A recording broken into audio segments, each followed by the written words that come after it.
thank you so much. It's great to be here. I'm sorry I don't speak Gaelic. I would like to speak the language of the place. I'm very concerned with the language of the place, so I need to learn where I am. When I do readings, I'm sort of an activist, environmental activist, so when I do readings I start with a little piece. I'm only going to read 3 short poems, so don't worry. It's not going to... the Americans come and take over. Never happens. Nah, never happens. When the animals come to us asking for our help, will we know what they are saying? When the plants speak to us in their delicate, beautiful language, will we be able to answer them? When the planet herself sings to us in our dreams, will we be able to wake ourselves and act? So there's a question for you. My teacher, my mentor, was a wandering Japanese poet. Beth and I have wandered a bunch of interesting places with him.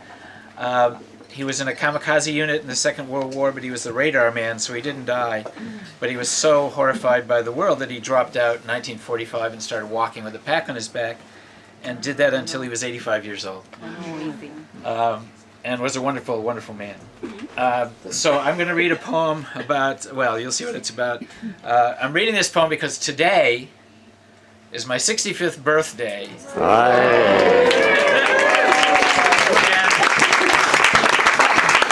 I've been thinking about it, and you know, in America it's sort of bad. When you get to be 65, it's bad. You've got to go get a colonoscopy the next week or something. It's bad.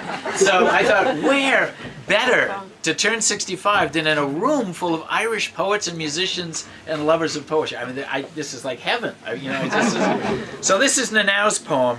It's not me. It's this funny old guy. In the morning, after taking a cold shower, what a mistake! I look in the mirror. There, a funny guy, gray hair, white beard, wrinkled skin. What a pity! Poor, dirty old man. He is not me. Absolutely not.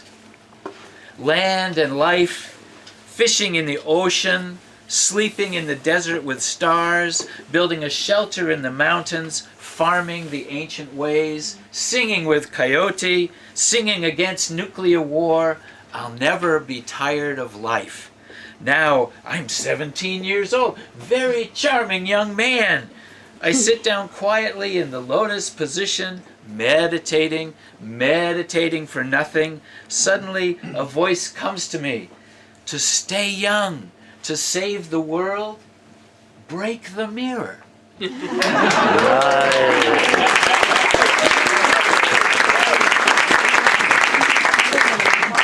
thinking about that today. And this is a little poem. I've been looking around. We've been driving around for a couple of days, and I spent time in northern Newfoundland and southern Labrador on the very northeast coast of North America. And I think it was connected somehow to this part of Ireland, because there's a lot of similarities. Except Tony's been there. There's no icebergs out here, so you know there are less icebergs there these days. So this is a poem from there. I was driving around northern Newfoundland, and there were a bunch of trucks parked. And whenever you saw a bunch of trucks parked, something interesting was happening. So I stopped, and there was a I paced him off. He was about 45 feet long, male humpback whale, washed up on the beach, dying. And, you know, that's a huge death.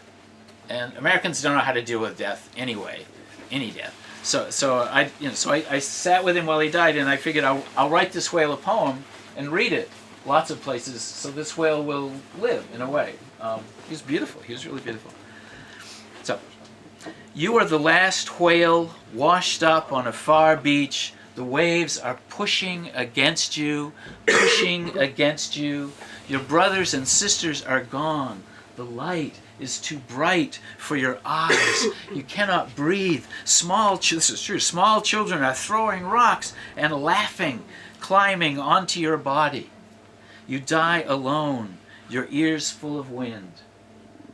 You are the last buffalo. The sun is setting over the plains. You stand alone, enormous, heavy with fur, lonely. You are tired of running, tired of running.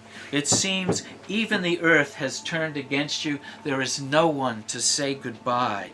You rest, listening to the wind. When the time is right, the spirit of the wolf returns. Thanks.